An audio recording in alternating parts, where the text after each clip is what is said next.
Hello नमस्कार। कैसे हो आप लोग? उम्मीद है अच्छे ही होंगे और हमेशा ही अच्छे बने रहने का प्रयास किया करिए। याद रखिए, जो मैं यह शब्द बोलता हूँ कि हमेशा ही अच्छे बने रहने का प्रयास किया करिए, यह शब्द सिर्फ आपके ज्ञान के लिए और स्वास्थ्य के लिए बोला जाता है। आपका व्यवहार चाहे जैसा हो, उसके लिए मैं यह शब्द का प्रयोग नहीं करता हूँ। ठीक है, चलिए आगे चलते हैं। अभी तक हमने निम्न पूरा पाषाण काल और मध्य पूरा पाषाण काल को विस्तारित रूप से देख लिया है। आज हम उच्च पूरा पाषाण काल को विस्तारित रूप से देखने का प्रयास करेंगे। इसके बाद पूरा का पूरा पाषाण काल खत्म हो जाएगा, फिर हम मध्य पाषाण काल पर आ जाएंगे। ठीक है, तो आज हम शुरू करते हैं उच्च पूरा पाषाण काल।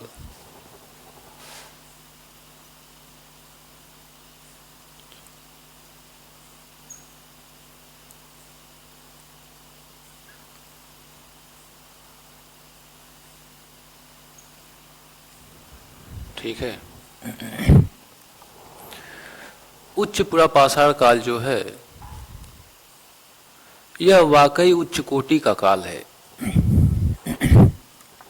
क्योंकि जो पूरा पाषाण काल है उसको 3 भागों में डिवाइड किया गया है।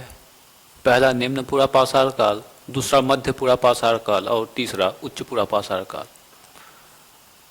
जो निम्न पूरा पाषाण काल है, उस काल का मानव हमने देखा बहुत ज्यादा विकसित नहीं था। उसके औजार बहुत ज्यादा विकसित नहीं थे, उसकी रहन सहन की प्रणाली बहुत ज्यादा विकसित नहीं थी। लेकिन जो उच्च पूरा पाषाण काल है, इसमें मानव बहुत ज्यादा विकसित हो गया था।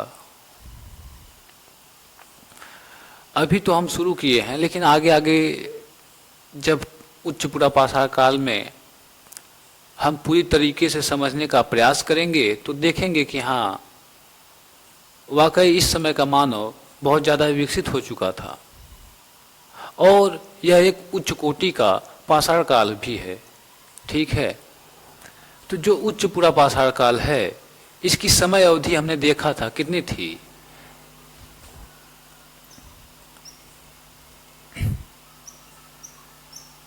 40,000 BC से 10,000 BC तक।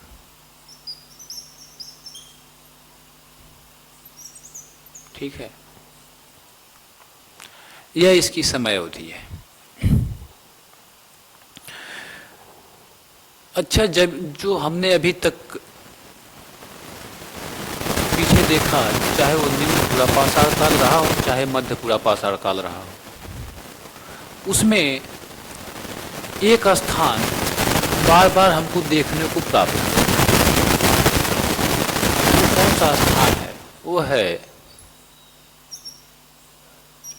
बेलन नदी घाटी। यह कहाँ पे स्थित है? इलाहाबाद में स्थित है। ठीक है, और इसी स्थान से उच्च पूरा पाषाण काल के हमको सबसे पहले प्रमाण प्राप्त हुए। कहाँ से प्राप्त हुए? बेलन नदी घाटी से। ठीक है, यहां तक हमको लगता है बात समझ में आ गई होगी। अच्छा, पीछे चलते हैं। जो मध्य पूरा पाषाण काल है, उस काल के खोज का श्रेय किसको जाता है? उस काल की खोज का श्रेय जाता है HD संकालिया को।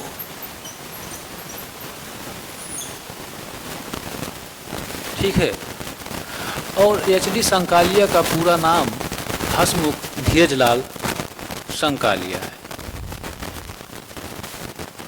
इन्होंने एक पुस्तक लिखी। उस पुस्तक का नाम था pre history and proto history in India and Pakistan. ठीक है, लिख देते हैं। इनकी पुस्तक का नाम था pre history and proto history in India and Pakistan. ठीक है।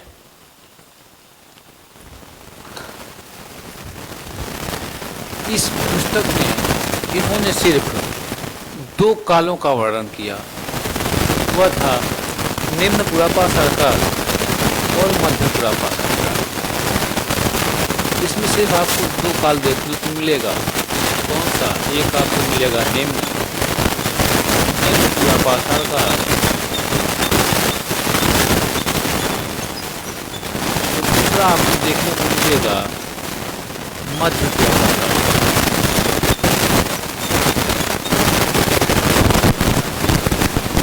ठीक है। इसमें उच्च पुरापाषाण काल नहीं है, क्योंकि उच्च पुरापाषाण काल जो है, हमने क्या बोला, उच्च कोटि का काल है। इस काल में कुछ ऐसी विशेष विशेषताएं पाई जाती हैं कि इस काल को क्या कहा जाता है? इस काल को कहा जाता है श्रेष्ठ पाषाण काल।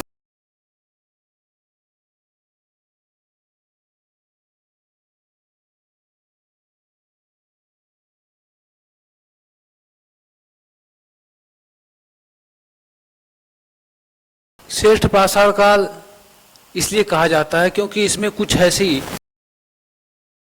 लक्षण दिखाई पड़ते हैं जो इसके पीछे कभी नहीं दिखाई देते, जो वाकई विशेष हैं। और इन्हीं विशेषताओं के आधार पर इसको श्रेष्ठ पाषाण काल कहा गया।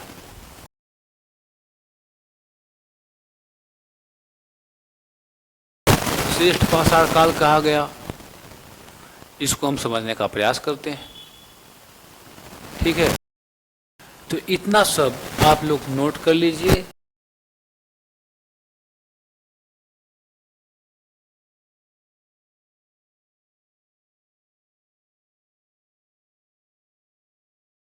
छोटी से छोटी पॉइंट पर भी हम विशेष रूप से चर्चा कर सकें। चलिए आगे चलते हैं। इतना आप लोग नोट करके स्क्रीनशॉट लीजिए। ठीक है। अब हम उच्च पुरापाषाण काल के उन विशेषताओं को जानने का प्रयास करेंगे जिनके आधार पर इसको श्रेष्ठ पाषाण काल कहा जाता है। ठीक है। चलिए आगे चलते हैं।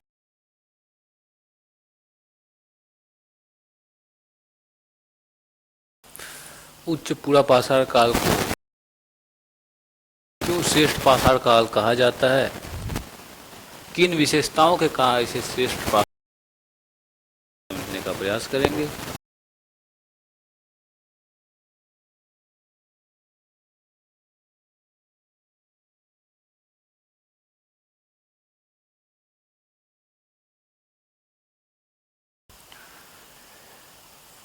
जब हम मध्य पुरापाषाण काल देख रहे थे तो उस समय कौन से औजार, कौन सी संस्कृति के औजार चल रहे थे?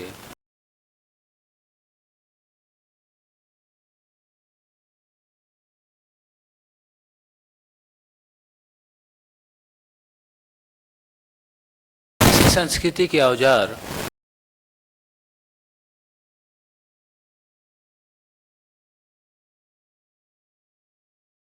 उच्च पुरापाषाण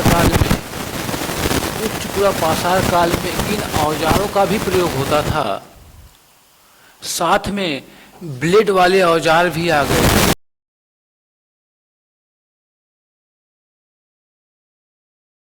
ब्लेड संस्कृति के औजार भी इसमें क्या होते हैं?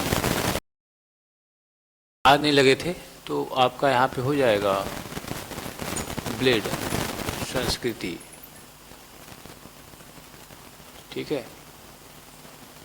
ब्लेड संस्कृति के औजार भी इसमें आने लगे थे और साथ में अस्थि उपकरण भी आ गए थे। अस्थि उपकरण। ठीक है। अस्थि उपकरण। अस्थि उपकरण मतलब अस्थियों के मतलब हड्डियों से निर्मित उपकरण भी इस काल में आ चुके थे। तो मानव इतना विकसित हो गया था, ठीक है। जो यहाँ पे ब्लेड संस्कृति हमने देखा, यह किस प्रकार का औजार था।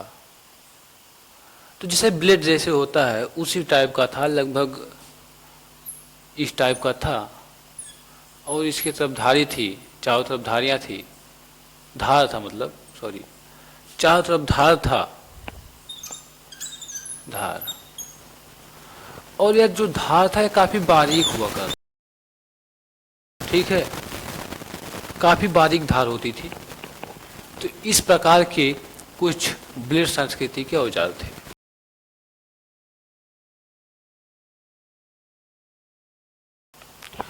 और एक बात हमने क्या देखा था,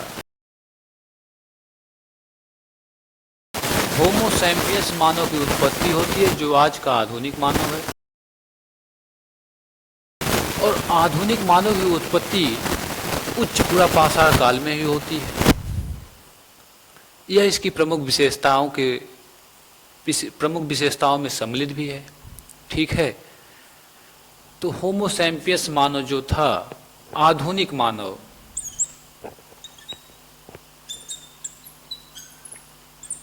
आधुनिक मानव, आधुनिक मानव की उत्पत्ति होती है। और इसी काल में अस्थि निर्मित मूर्ति प्राप्त होती है।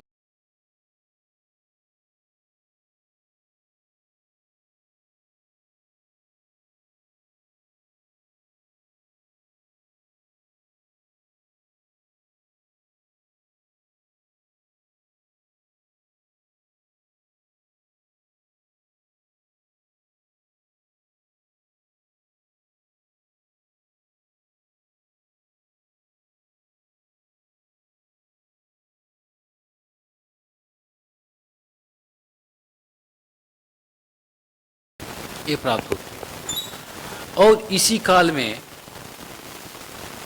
धीरे धीरे तापमान में वृद्धि होने लगी, हिम चादर पिघलने लगे, ठीक है। मैं बहुत ही धार्मिक व्यक्ति हूँ, लेकिन मैं किसी भी धर्म को नहीं मानता। मैं हिंदू धर्म को भी नहीं मानता।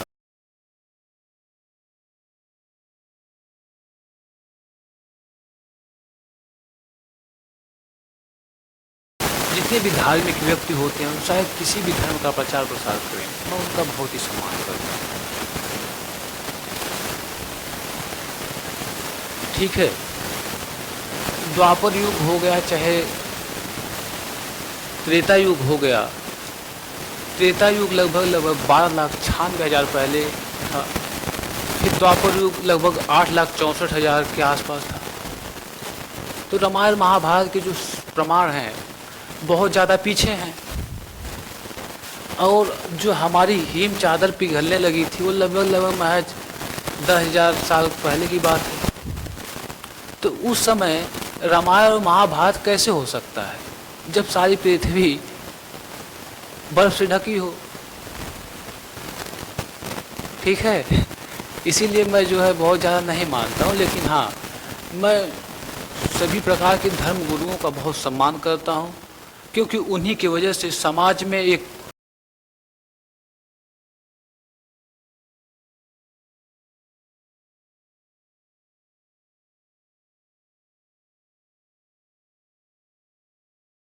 भले हो चाहे जिस प्रकार के हों, उनसे हमसे कोई लेना देना नहीं है। लेकिन हाँ, अगर समाज में वो कोई अच्छाई को देने का प्रयास करते हैं, समाज को अच्छा बनाने का प्रयास करते हैं, तो मैं उनका सम्मान करता हूँ। और मैं भी खुद उनके सामने नतमस्तक होता हूँ, क्योंकि कहीं ना कहीं वो ऐसी चीज़ समाज को देने का प्रयास कर रहे हैं जो आज के समय में उतना कर पाना बहुत ही मुश्किल है, ठीक है। आगे चलते हैं। हिम चादर पिघलने लगे थे और यहीं से जो है मानव का एक होमो सैपियंस मानव जो है, आधुनिक मानव, उसका विकास भी प्रारंभ हो गया था।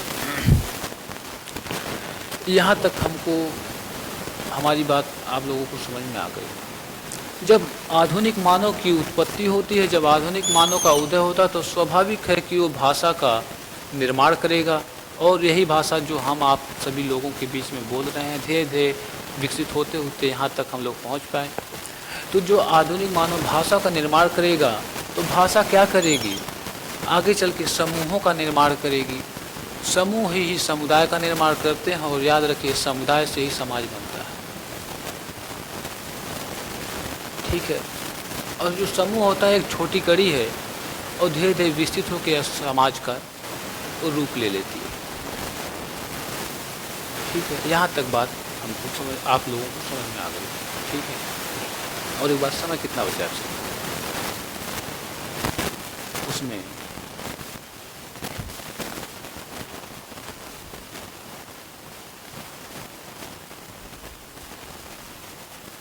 तीन मिनट।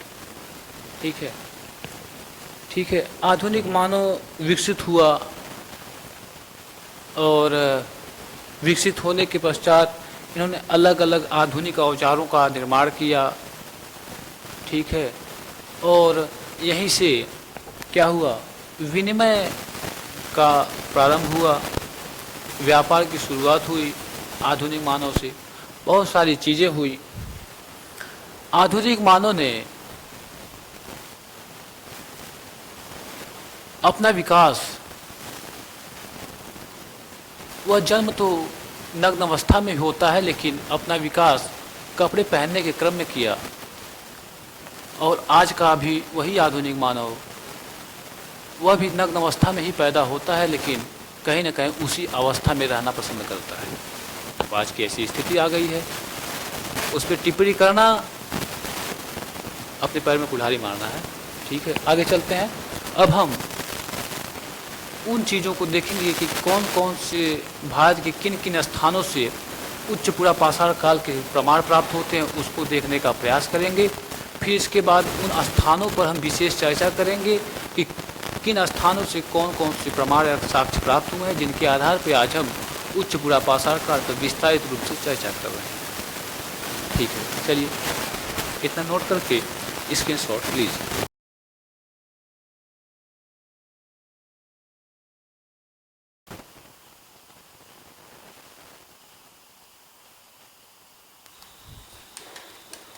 ठीक है, अब हम उन स्थलों को देखने का प्रयास करेंगे जिसके कारण जो है हम उच्च पुरा पाषाण काल की विशेषताओं को देखते हैं, और उच्च पुरा पाषाण काल के बारे में हमको जानकारी प्राप्त होती है। तो चलिए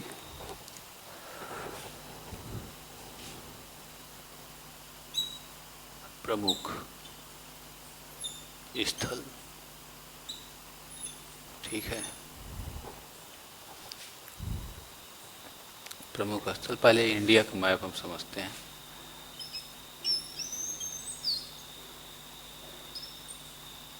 थोड़ा से गर्व बन सकता है।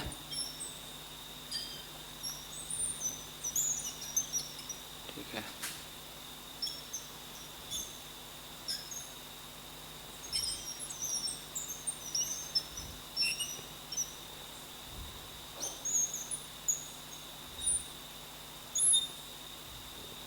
ठीक है, कुछ इस प्रकार का जो है। तो जो उच्च पुरा पाषाण काल का जो हमको सबसे पहले इसके बारे में प्रमाण प्राप्त हुआ, कहाँ से प्राप्त हुआ था, वह उत्तर प्रदेश के बेलन नदी घाटी, जो कि इलाहाबाद में स्थित है। तो ये अपना यूपी है। ठीक है, यहाँ से एक प्रमुख स्थल है बेलन नदी घाटी, बेलन नदी घाटी। ठीक है, और यहीं पे एक स्थान है, कौन सा, लोहदा नाला।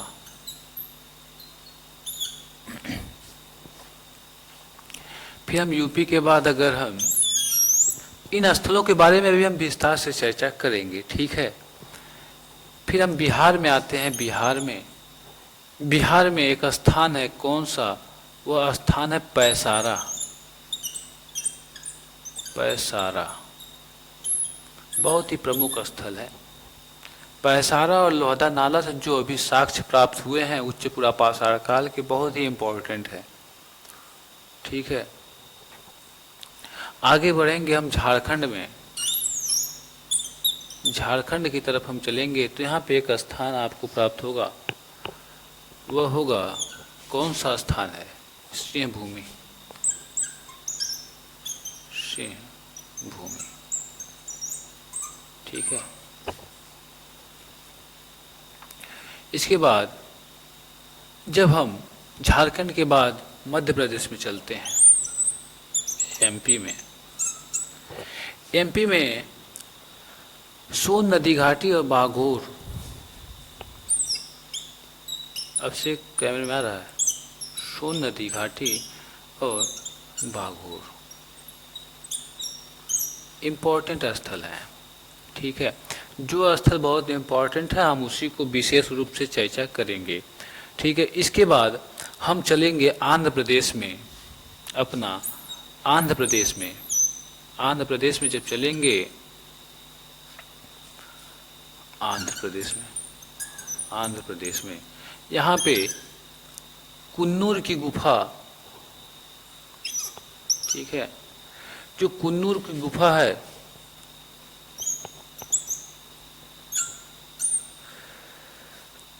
सॉरी कर्नूल, ठीक है, जो कर्नूल की गुफा है,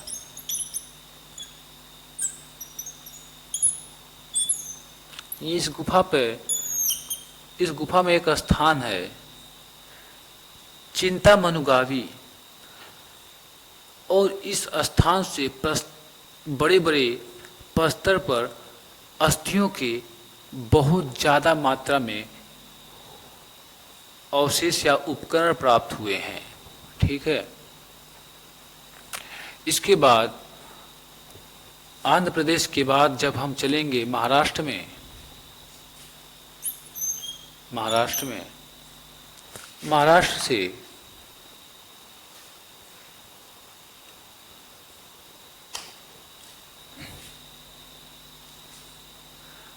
से आपको स्थान प्राप्त होगा, ठीक है, पटरे, या इसको पटरे भी बोला जाता है, इनाम गांव।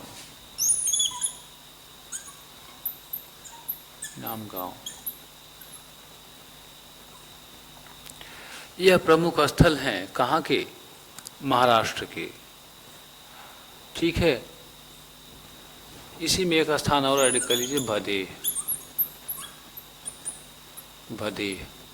यह भी इम्पोर्टेंट स्थल के रूप में है, माना जाता है, और पूछा जा सकता है कि उच्च पुरापाषाण काल के दृष्टि से कौन कौन से स्थल महत्वपूर्ण है, तो वह इसमें जो है सम्मिलित है। गुजरात में आप आगे बढ़ेंगे।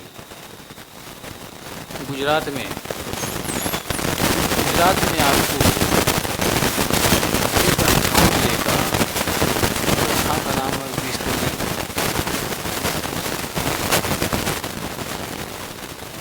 विस्तृति। ठीक है, यह स्थल भी उच्च पुरापाषाण काल की दृष्टि से इम्पोर्टेंट हो जाता है। अब इन स्थलों को विस्तारित रूप से हम समझने का प्रयास करते हैं।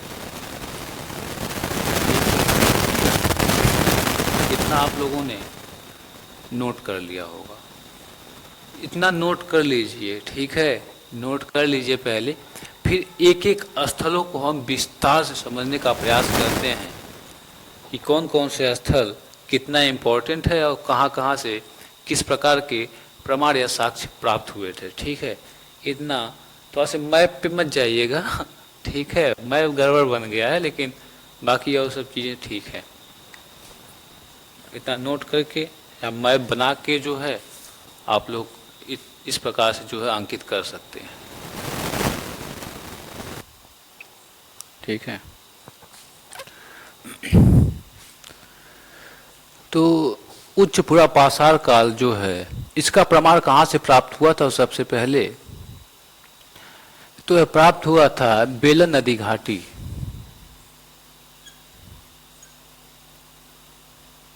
बेलन नदी घाटी, यहीं से उच्च पुरापाषाण काल के संस्कृति का सर्वोत्तम प्रमाण प्राप्त हुआ था।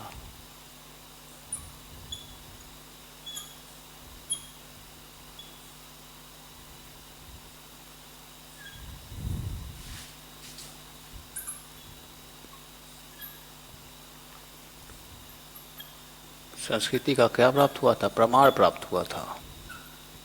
ठीक है। इसके बाद लोहदा नाला,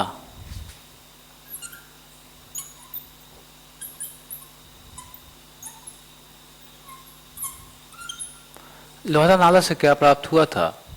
हमने बोला था कि यहां से अस्थि निर्मित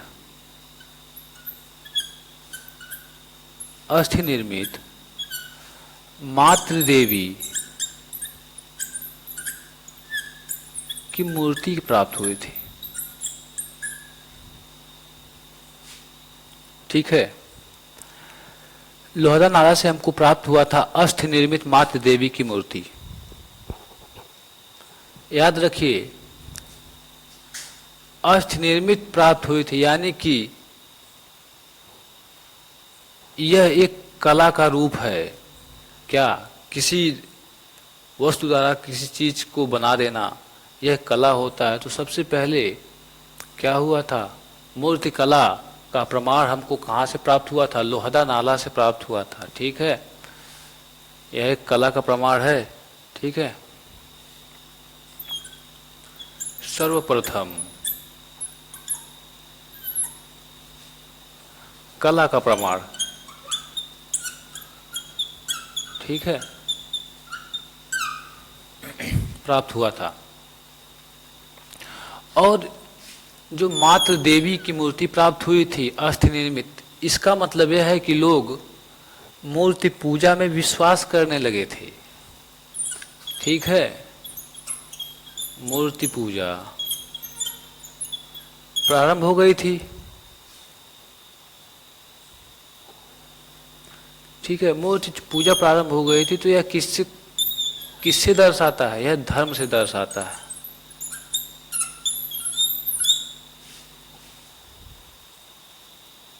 मतलब धर्म का विकास हो गया था और मूर्ति पूजा भी क्या हो गई थी? प्रारंभ हो गई थी। और यहीं से सर्वप्रथम जो है कला का विकास या कला का प्रमाण भी प्राप्त होता है। ठीक है, इतनी बात समझ में आ गई होगी।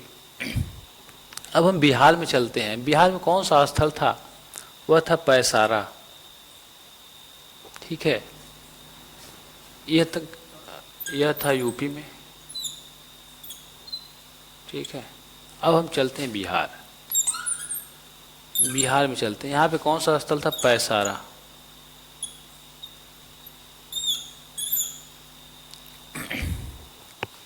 पैसारा से क्या प्राप्त हुआ था?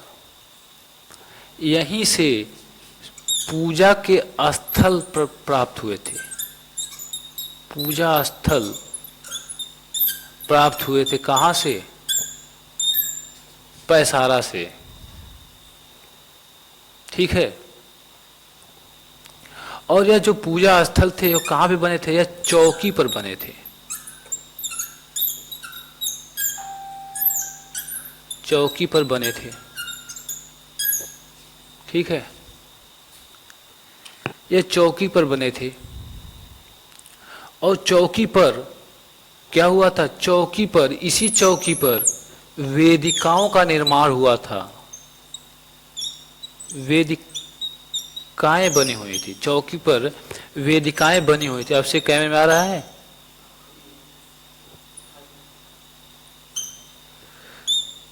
और इसी चौकी पर वेदिकाएं बनी हुई थी। ठीक है, यहां तक बात हमको लगता है आप लोगों को समझ में आ गया होगा। ठीक है, जो वेदिकाएं होती हैं, इनका संबंध धर्म कर्मकांडों से होता है। ठीक है, जो वेदिकाएं होती हैं इनका संबंध किससे होता है? धर्म कर्म कांडों से होता है। ठीक है, इनका संबंध धर्म कर्म कांडों से होता है। यहाँ तक बात हमको लगता है आप लोगों को समझ में आ गई होगी। ठीक है, जब हम लोग सिंधु घाटी सभ्यता पढ़ेंगे, जैसे ही पाषाण काल खत्म होगा हम सिंधु घाटी सभ्यता पर आ जाएंगे। ठीक है, सिंधु घाटी सभ्यता जब हम पढ़ेंगे तो वहाँ पे एक स्थल के बारे में पढ़ेंगे जिसका नाम होगा कालीबंगा। कालीबंगा से 7 अग्निवेदिकाओं के प्रमाण हमको प्राप्त होते हैं। कितने? 7 अग्निवेदिकाओं के प्रमाण प्राप्त होते हैं। बहुत जगह आपने सुना होगा कि सिंधु घाटी सभ्यता जो है इसको निर्मित करने में सुमेरियन सभ्यता के लोगों का हाथ है। ठीक है, जबकि ऐसा हमको प्रतीत नहीं होता है, यह हमको एक बस भ्रम मालूम होता है, क्योंकि जो सिंधु घाटी सभ्यता है, जो कालीबंगा स्थान, जो अग्निवेदिकाएं प्राप्त हुई हैं, उसके जो साक्ष्य है, जो प्रमाण, वो हमको उच्च पुरापाषाण काल में पहले ही प्राप्त हो गए थे। मतलब कि संस्कृति जो सिंधु घाटी सभ्यता होगी, जो हमारी संस्कृति वैदिक संस्कृति है, उसका विकास कैसे हुआ था? वह एक क्रमिक रूप से हुआ। धीरे धीरे यहीं से विकसित होते हुए हम लोग सिंधु घाटी सभ्यता तक पहुंचे। तो हम यह कैसे कर सकते हैं कि सिंधु घाटी सभ्यता का विकास सुमेरियन सभ्यता के लोगों ने किया या आर्यों के द्वारा हुई? यह तो एक भ्रम प्रतीत होता है, क्योंकि यहां से वैदिक संस्कृति का विकास तो हमको एक निरंतरता प्रतीत हो रही है कि निरंतर रूप से इसका विकास हुआ और आगे चलकर वह विकसित हुआ। ठीक है, तो यह निरंतरता को दिखाता है। और यह जो सुमेरियन सभ्यता के लोगों ने सिंधु घाटी सभ्यता को निर्मित किया, यह एक भ्रम हमको प्रतीत होता है। जो चीजें हमको प्रतीत हो रही है वो हम बताने का प्रयास कर रहे हैं। ठीक है, यहां तक बात हमको लगता है समझ में आ गई होगी। और एक स्थान हमने देखा था, कौन सा? कुरनूल की गुफा। ठीक है, आंध्र प्रदेश में थी। आपसे कहाँ तक एक कैमरे में आ रहा है आपसे? ठीक है, आंध्र प्रदेश में। ठीक है, आंध्र प्रदेश में एक गुफा पाई जाती है। क्या नाम है? कुरनूल की गुफा। और यहीं पे एक स्थान है, इस गुफा में चिंतामनुगावी।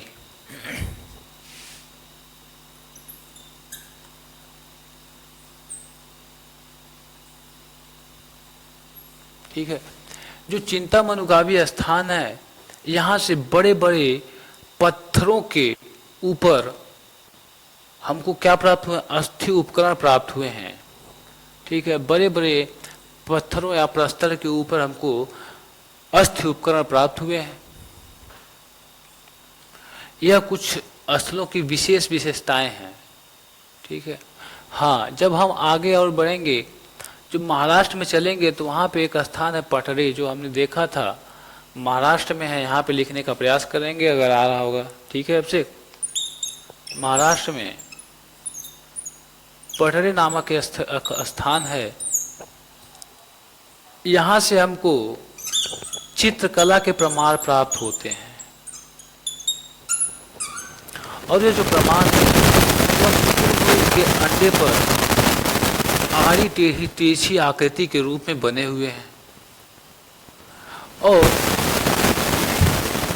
चित्रकला के और भी प्रमाण प्राप्त होते हैं जो भीमबेटका से प्राप्त होते हैं। तो भीमबेटका में क्या था कि वहाँ पे उस गुफा के दीवारों पर, जिसे गुहा चित्र कहा जाता है, ठीक है, वहाँ से हमको चित्रकला के प्रमाण प्राप्त हुए हैं। उस गुफा पे अनेक प्रकार के जानवरों के चित्र हैं और वह चित्र कहीं कहीं पे बड़े आकृति के रूप में भी सम्मिलित हैं।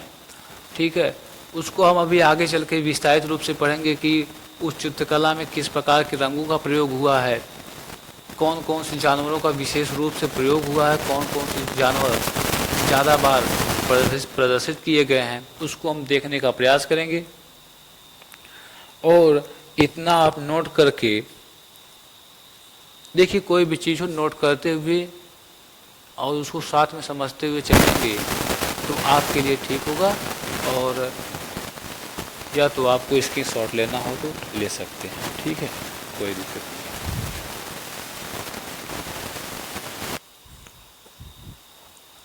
ठीक है, जो हमने कुरनूल की गुफा से जो हमने एक स्थल के बारे में देखा, चिंतामनुगावी, ठीक है,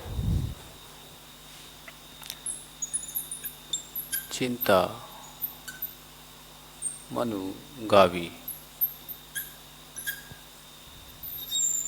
जो ये एक स्थल है, यहाँ से क्या प्राप्त होता है, यहाँ से क्या प्राप्त होता है, बात करना कर लो आपसे, ठीक है। यहाँ से जो प्रमाण प्राप्त हुआ, बड़े बड़े प्रस्तर पर अस्थि उपकरण प्राप्त हुए, ठीक है, अस्थि उपकरण और बहुत भारी मात्रा में प्राप्त हुए, ठीक है। यह जो उपकरण प्राप्त हुए भारी मात्रा में, यह क्या दर्शाते हैं? यह दर्शाने का दर्शाते हैं कि कहीं न कहीं उपकरणों का व्यावसायिक उत्पादन प्रारंभ हो गया था, क्योंकि इतने बड़े स्तर पर प्राप्त होने का मतलब है कि यही रहा होगा। यह व्यावसायिक उत्पादन को दर्शाते हैं।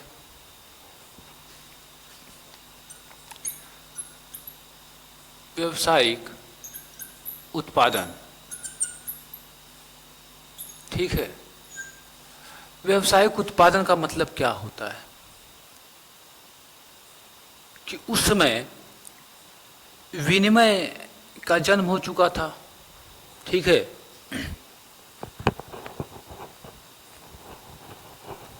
उस समय विनिमय का जन्म हो चुका था,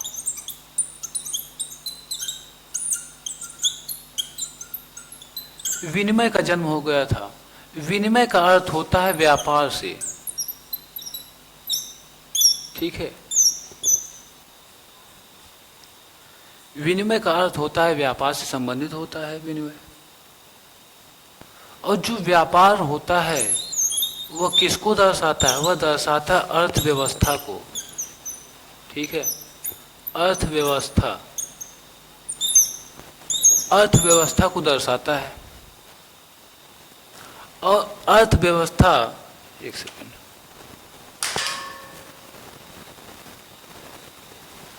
अर्थव्यवस्था को दर्शाता। अर्थव्यवस्था जो है, इसका तात्पर्य क्या होता है कि मतलब कहीं ना कहीं अर्थव्यवस्था वाली जो संस्कृति है उसका जन्म यहीं से प्रारंभ हुआ, ठीक है। अर्थव्यवस्था, संस्कृति,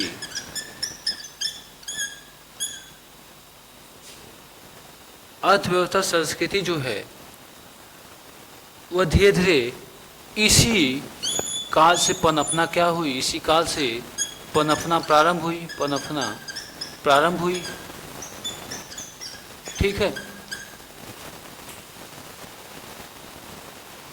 इसी काल से पनपना प्रारंभ हुई। इतनी बात हमको लगता है आप लोगों को समझ में आ गई होगी, ठीक है, ठीक है। और इतने सारे प्रमाण आपको दिख जाते हैं जो आंध्र प्रदेश में कुरनूल की गुफा है, जहाँ पे एक स्थान पाया जाता है चिंतामनुगावी। वहाँ से बड़े बड़े प्रस्तरों पर अस्थि उपकरण बहुत भारी मात्रा में प्राप्त हुए हैं।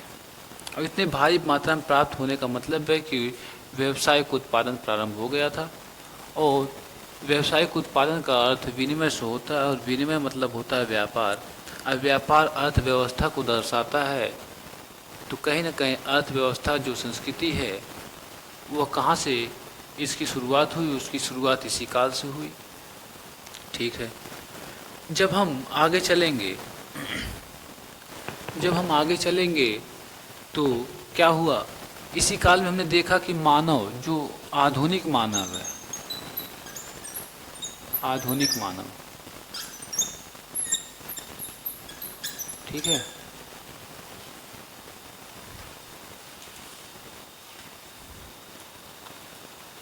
जो आधुनिक मानव है उसकी उत्पत्ति इसी काल में होती है, इसका उदय, ठीक है,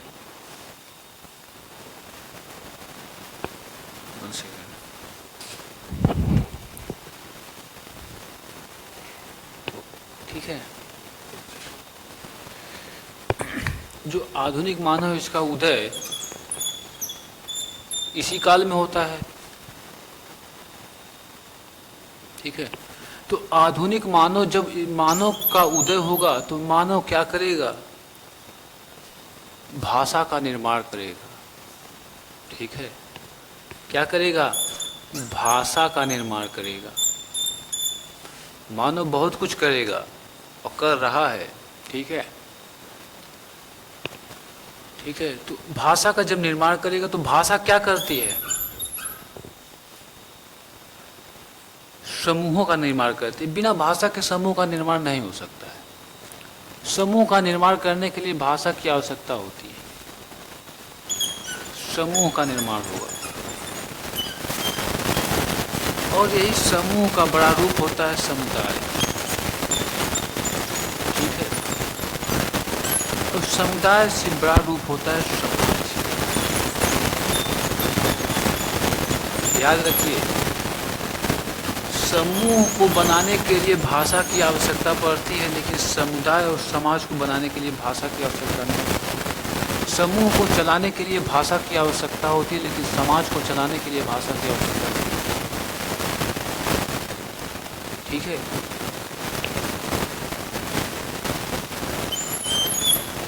समाज को चलाने के लिए, समाज को एक मानव द्वारा, मानव के एक इंसान से और समाज को जोड़ने के लिए जो है, आगे चल के किसका जन्म होता है, धर्म की संकल्पना का जन्म होता है। ठीक है, धर्म की संकल्पना,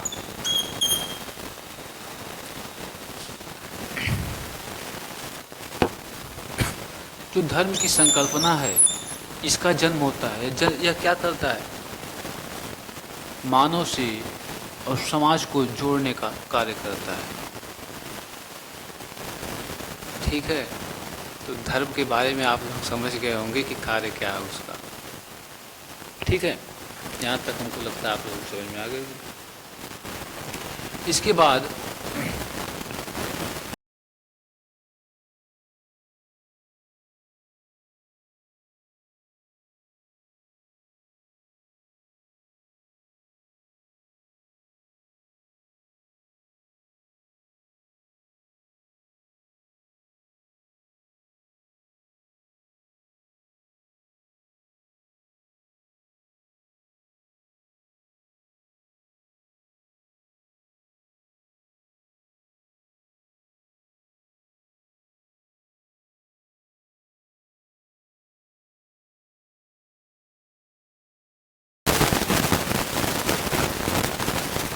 धर्म से बड़ा भी रूप होता है। ठीक है, धर्म से जो बड़ा रूप होता है वह होता है प्रशासनिक तंत्र का। धीरे धीरे प्रशासनिक तंत्र का विकास होता है, होगा आगे चल के, क्योंकि जब समाज बहुत ज़्यादा विस्तृत हो जाएगा तो इसके कंट्रोल में भी नहीं होगा। हमको किसकी आवश्यकता पड़ेगी, हमको आवश्यकता पड़ेगी प्रशासनिक तंत्र की। ठीक है, प्रशासनिक तंत्र की, प्रशासनिक तंत्र की हमको क्या पड़ेगी, आवश्यकता प्रतीत होगी, आवश्यकता दिखाई पड़ेगी। और इस प्रशासनिक तंत्र को चलाने के लिए किसकी आवश्यकता होगी, इसको चलाने के लिए हमको राजा की आवश्यकता होगी, राजा की।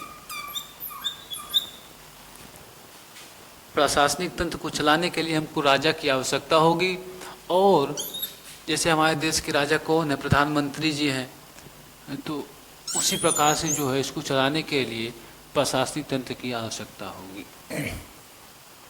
ठीक है, यहाँ तक बात क्लियर? ठीक है, आगे चलते हैं। इसके बाद मानव ने क्या किया, चित्रकला का विकास किया। ठीक है, हाँ एक बात हम ध्यान से उतर गई थी कि जो लोहदा नाला से जो मूर्ति प्राप्त हुई थी, जो अस्थि निर्मित मातृ देवी की मूर्ति प्राप्त हुई थी, ठीक है,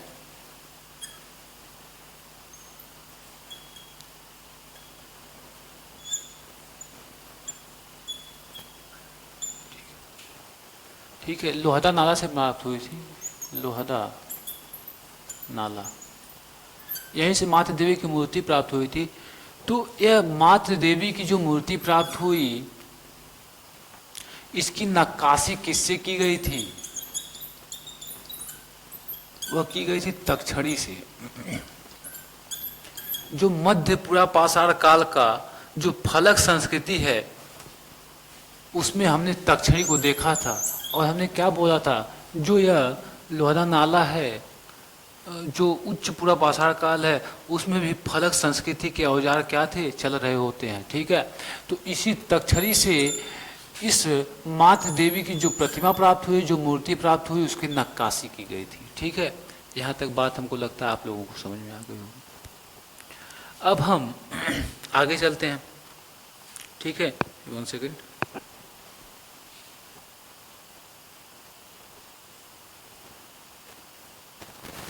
ठीक है, तो इसकी नक्काशी तक्षणी से की गई थी।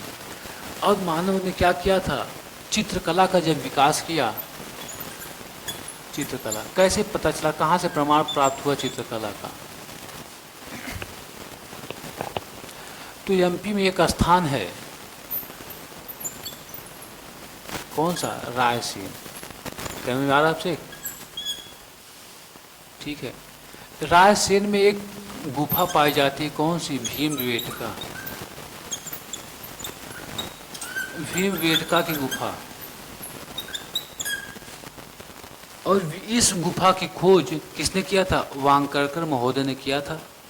ठीक है, और इस भीमबेटका की गुफा से, गुफा की दीवारों से हमको क्या प्राप्त हुआ, चित्र प्राप्त हुए।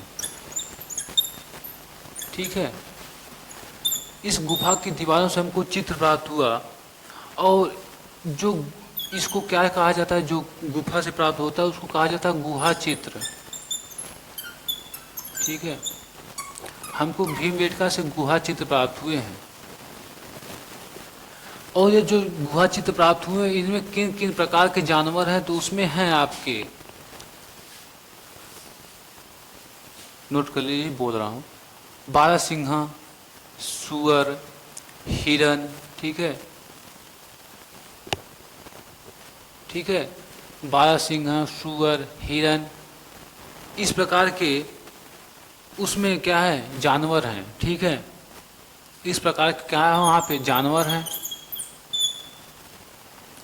और इन जानवरों को प्रदर्शित करने के लिए, बनाने के लिए किस प्रकार के रंगों का प्रयोग किया गया है, तो याद रखिए गहरे लाल और हरे रंगों का प्रयोग किया गया है। गहरे लाल व हरे रंगों का प्रयोग किया गया है।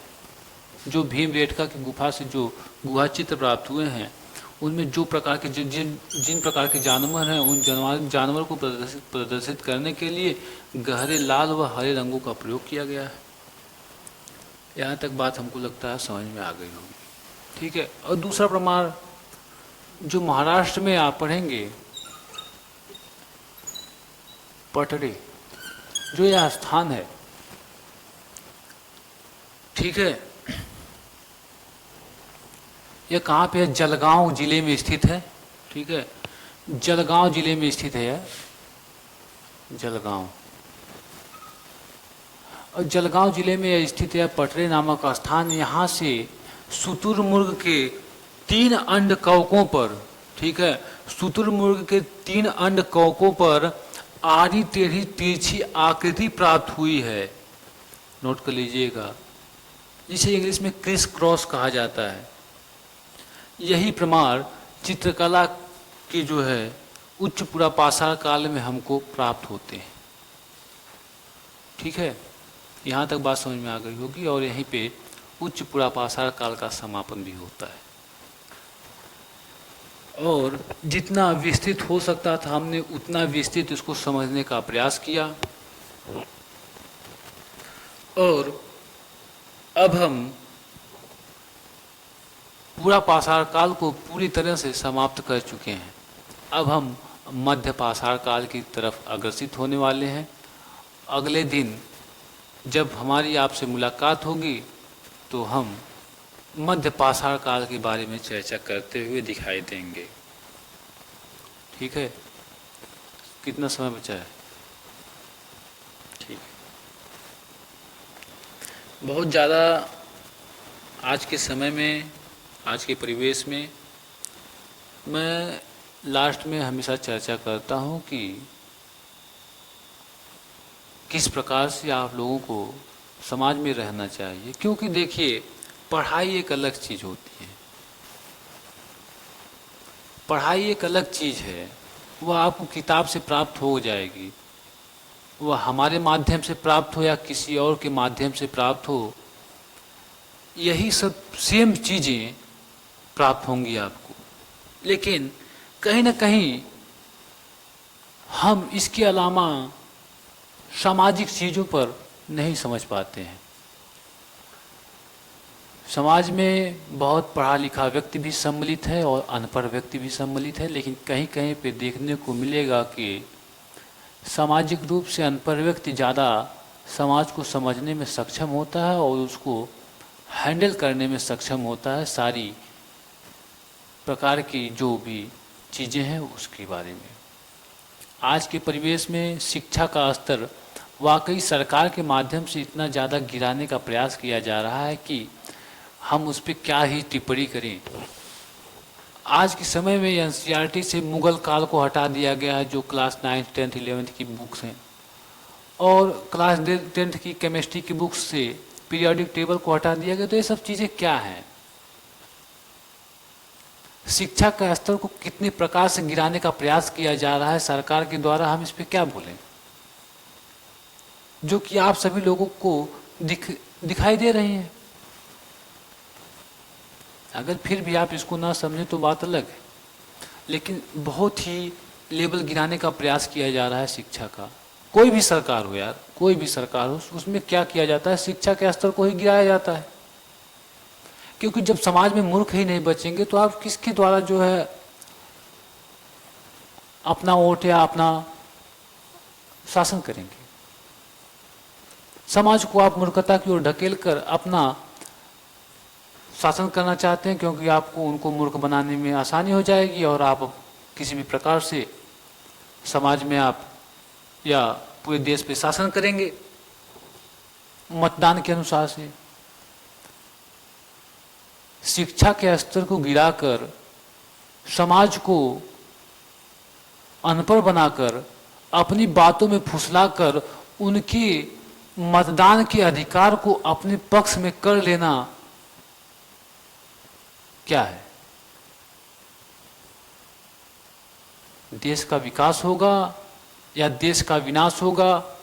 किस प्रकार की स्थिति उत्पन्न की जा रही है, इस पे चर्चा करना बहुत एक मुश्किल विषय है, जो कि देश को, जो देश का चौथा स्तंभ होता है मीडिया, अगर देखा जाए, अगर इतिहास में पूछा जाएगा कि देश की बर्बादी का सबसे बड़ा कारण क्या रहा, तो मीडिया का नाम सबसे पहले आएगा। रीजन यह है कि वह किसी भी ऐसे चीज़ों पर डिबेट नहीं करते हैं, वह कभी भी ऐसे चीज़ों को जनता को समझाने का प्रयास ही नहीं करते हैं कि समाज में या आज के परिवेश में लोगों की आवश्यकता क्या है। वह कभी शिक्षा पे नहीं बोलेंगे। कारण यह है कि एक दबाव होता है, और जबकि यही सबसे मेन विषय है। लेकिन आप लोगों को अपनी जागरूकता दिखाकर अपने आप को शिक्षित करने का प्रयास करना चाहिए, या अपने घर के सदस्यों को शिक्षा देने का प्रयास करना चाहिए किसी भी कीमत पर, आप किसी भी स्थिति में हों। लेकिन सदैव यह प्रयास करिए कि आपके घर के लोग या आप उस कोटि में न रहें कि आपके पास सोचने समझने की क्षमता न रहे। कम से कम इतना जरूर आपको शिक्षा ग्रहण कर लेनी चाहिए कि जितने में आप स्वयं यह निर्णय ले सके कि क्या सही है क्या गलत है। कोई आपको बेवकूफ़ ना बना सके, इतनी तो आपको जानकारी होनी चाहिए। ठीक है। मैं आज के समय में शिक्षा का क्या लेवल है, क्या स्तर है, किस प्रकार की स्थिति है, उसको तो समझ रहा हूँ, लेकिन आप लोगों को समझने की आवश्यकता है कि शिक्षा का मायने में उसका अहम चीज़ क्या है। शिक्षा को समझने का प्रयास करिए और याद रखिए, किसी भी चीज़ को आंख बंद करके विश्वास कर लेना मूर्खता होती है। और मैं बोलता हूँ ना, मैंने बोला कि मैं किसी भी धर्म को नहीं मानता हूँ क्योंकि मुझे वास्तविकता प्रतीत नहीं होती है, लेकिन मैं धर्म गुरुओं की प्रशंसा जरूर करता हूँ, उनको मानता हूँ क्योंकि वो समाज में अच्छी चीज़ें दे रहे हैं। जो समाज को अच्छा बनाने का प्रयास कर रहा है, जो समाज में अच्छी चीज़ें दे रहा है, मैं उसका सहयोग और सपोर्ट हमेशा करता रहूँगा, कर रहा हूँ। हाँ, जो चीज़ें गलत हैं मैं उसका विरोध भी करता हूँ। तो कहीं ना कहीं ये सब चीज़ें आप लोगों को समझने का प्रयास करना चाहिए। आने वाले समय में आप होंगे या नहीं होंगे मैं वो नहीं जानता हूँ, लेकिन आपके बच्चों का भविष्य कैसा होगा अगर आप खुद अशिक्षित रहेंगे तो उनका भविष्य अंधकार में चला ही जाएगा, ये मुझे पता है। तो इसलिए खुद को आप जब शिक्षित करेंगे तो आपके परिवार का लेवल, शिक्षा का स्तर उच्च होता जाएगा। आने वाले समय में 50-100 साल में ना हम रहेंगे, ना आप रहेंगे, न कोई व्यक्ति रहेगा, ना यह रूम रहेगा, न यहाँ पे लाइट बोर्ड रहेगा, न यहाँ पे कोई चीज़ रहेगी। ना हम रहेंगे ना आप रहेंगे, लेकिन आपके भविष्य में आपके बच्चे जरूर रहेंगे। तो उनके लिए आप अपने आप को शिक्षित करें। यही बोलूँगा कि अपने भविष्य को, अपने बच्चों के भविष्य को संवारने का कार्य करिए और जितना हो सके खुद को लोगों से बचाने का प्रयास करिए और हमेशा अपने आप को आगे बढ़ाने का प्रयास करिए। किसी से कभी भी यह उम्मीद मत रखिए कि वह हमारा साथ देगा या नहीं देगा, या यह हमारा विरोध कर रहा है तो हमारा दुश्मन है, हमारा विरोधी है। तो हम इस चीज़ को हमेशा याद करके जीवन भर चलते रहें। याद रखिए, जीवन बहुत अल्पकाल का होता है और किसी से बहुत ज़्यादा दुश्मनी लेकर कोई फ़ायदा नहीं है, क्योंकि 50-100 साल बाद ना आप रहेंगे ना आपका दुश्मन रहेगा और न यह विवाद रहेगा कि किस कारण विवाद हुआ। ठीक है, तो किसी से कोई गिला शिकवा मत रखिए, खुद को खुश रखिए, आप भी जिंदगी का आनंद लीजिए और सामने वाले को भी जिंदगी का आनंद लेने दीजिए। और हमेशा यह प्रयास करिए कि आप जब तक मौजूद हैं तब तक अच्छे से रहने का प्रयास करिए, खुद को विकसित करने का प्रयास करिए, शिक्षा के स्तर को बढ़ाने का प्रयास कीजिए। ठीक है। और दूसरी बात ये रही कि जो एक पद होता है, जिस पद के लिए आप तैयारी कर रहे हैं, उसको ध्यान में रखते हुए अच्छे से तैयारी करिए। ठीक है, क्योंकि जब आप अपने पद को बढ़ाएंगे, अपने कद को बढ़ाएंगे, तब आप और भी चीज़ों को समझने में आपको आसानी होगी कि क्या किस प्रकार के लोग इस दुनिया में हैं। कि आप अभी तो निम्न स्तर के लोगों के बीच में रह रहे हैं, जब आप ऊंचे होंगे, जब आप अच्छे पद पर विराजमान होंगे तो यह समझने का प्रयास करेंगे कि निम्न स्तर के लोगों में क्या दिक्कत होती है, क्या समस्याएं होती हैं, कि किस प्रकार की उनकी सोच होती है कि वह उसी स्तर पर हमेशा बने रहते हैं। इसको भी आपको समझने में आसानी होगी। तो यह हमेशा प्रयास करिए कि हम उच्च स्तर पर जाकर निम्न स्तर के लोगों के बारे में समझ सकें कि किस प्रकार की सोच होती है, या यह आप भी आकलन कर सकते हैं कि उस समय मेरी क्या सोच थी। तो कम से कम इसलिए भी अपनी तैयारी को आगे जारी रखिए, क्योंकि बहुत कुछ सीखने को बाकी है और बहुत कुछ सीखने को मिलेगा। ठीक है, बस यही कहना चाहूँगा। और